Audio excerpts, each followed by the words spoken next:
ये था 7 साल पहले और ये है 7 फरवरी 2021 को। केदारनाथ ट्रेजेडी के 7 साल बाद पहाड़ों ने पेशेंस अपना एक बार फिर खो दिया, लेकिन इस बार तबाही ग्लेशियर ने मचाई।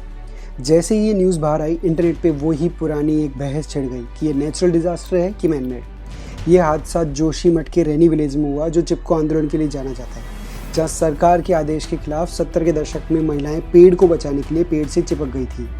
यह आंदोलन इतना बड़ा था कि सरकार को अपना फैसला वापस लेना पड़ा। इस हादसे से सबसे ज़्यादा नुकसान इस गांव का ही हुआ है। यूजुअली ग्लेशियर सर्दियों में टूटते नहीं हैं और ऋषिगंगा पावर प्रोजेक्ट पे ये जो बांध बन रहा है, इसका काम 95% पूरा हो चुका था। नंदा देवी एक प्रिजर्व्ड एरिया है। 2019 में लोकल लोगों ने कोर्ट में एक अर्जी लगाई थी, जिसमें बोला गया था कि जिस तरह इन बांधों का काम चल रहा है, जिस तरह तबाही मचाई जा रही है, उस तरह आसपास के एरिया में झील बन रही है, जिससे बाढ़ का खतरा है। और एट लास्ट संडे को यही हुआ।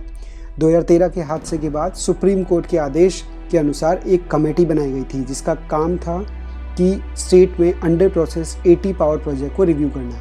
उन रिपोर्ट में इस प्रोजेक्ट के आसपास ग्लेशियर झीलें हैं, उसको डिटेल स्टडी करके ही प्रोजेक्ट को आगे बढ़ाया जाए, ऐसा कहा गया था, लेकिन ऐसा नहीं हुआ। हो सकता है कि हर बार की तरह इस हादसे को भी हम भूल जाएं, जैसे हम यूजुअली नेचर से रिलेटेड हादसों को भूल जाते हैं, चाहे वो दिल्ली का पॉल्यूशन हो या फिर किसी तरह का डिफॉरेस्टेशन। लेकिन मैं आपको ये बताऊंगा कि यह हादसा मामूली नहीं है।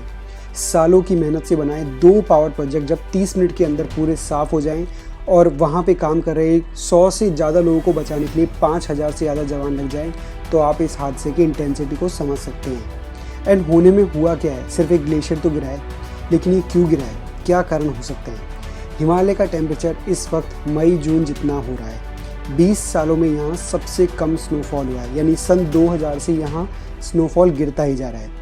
विंटर में ग्लेशियर का पिघलना बहुत रेयर है और ग्लेशियर से या फिर हिमालय से जो रिवर निकलती है, उनका रौद्र रूप इस तरह से धारण होना, ये भी बहुत रेयर है। ये जो प्रोजेक्ट बन रहा है, जिस जगह पे बना है, वो एक इको सेंसिटिव एरिया है।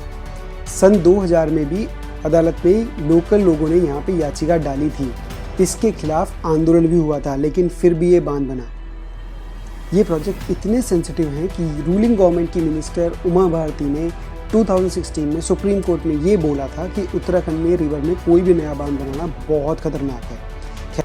हम सभी का उत्तराखंड से बहुत अलग रिलेशन है। वहाँ के पहाड़, वहाँ की शांति, वो रिकनेक्शन, नीला आसमान, वो नाइट के स्टार्स, वो वाटरफॉल, वो स्नोफॉल, हम सबकी बहुत सारी यादें हैं।